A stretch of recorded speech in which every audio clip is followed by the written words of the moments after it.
Après plus de 30 ans à ne pas savoir quoi en faire, Charlotte Gainsbourg, fille de Serge Gainsbourg, a décidé d'ouvrir au public les portes de l'antre secrète de son père disparu, que tant de copains avaient eu la chance de découvrir.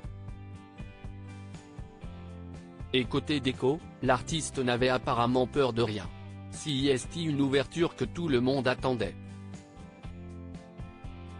Au mois de septembre, Charlotte Gainsbourg a ouvert officiellement les portes de la maison Gainsbourg, musée consacré à son père Serge Gainsbourg dans les murs de l'habitation qu'il a longtemps occupée au 5 bis rue de Verneuil dans le 7e arrondissement de Paris. À peine les portes du musée ouvertes, les fans se sont précipités pour découvrir les derniers secrets qu'il ignorait du chanteur disparu en 1991. Comme le faisait savoir Charlotte Gainsbourg elle-même dans les diverses interviews au sujet de ce projet très attendu, rien n'a bougé depuis la mort de son père. Une volonté de l'actrice qui aura mis plus de 30 ans à livrer les coulisses de la vie et de la maison de son papa. Si certains amis du chanteur refusent d'y mettre les pieds, Alain Chamfort ne s'est pas fait prier pour découvrir la maison Gainsbourg et ainsi contredire Charlotte Gainsbourg. Le chanteur s'est confié au journal du Dimanche ce 29 octobre.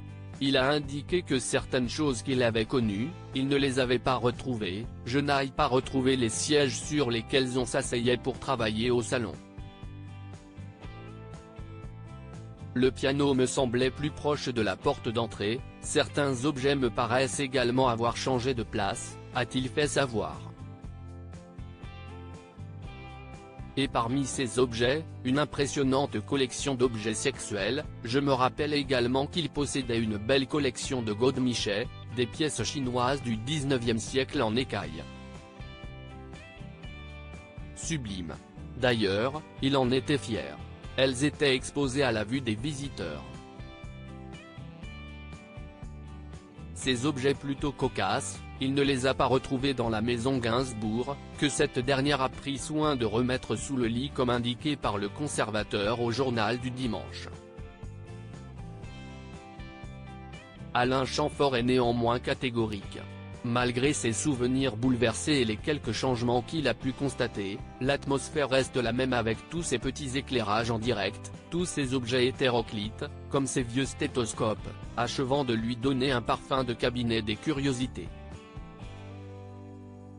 Cette nouvelle visite a pu lui remettre des souvenirs en place, je me suis aperçu que j'avais inversé toute la disposition des pièces à l'étage. Pour moi, le bureau se trouvait au fond du couloir, face à l'escalier, à la place de la chambre. Cette confusion provient sûrement du fait que je ne suis que très rarement monté à l'étage. Un bond dans le passé qui n'aurait pas été possible sans Charlotte Gainsbourg.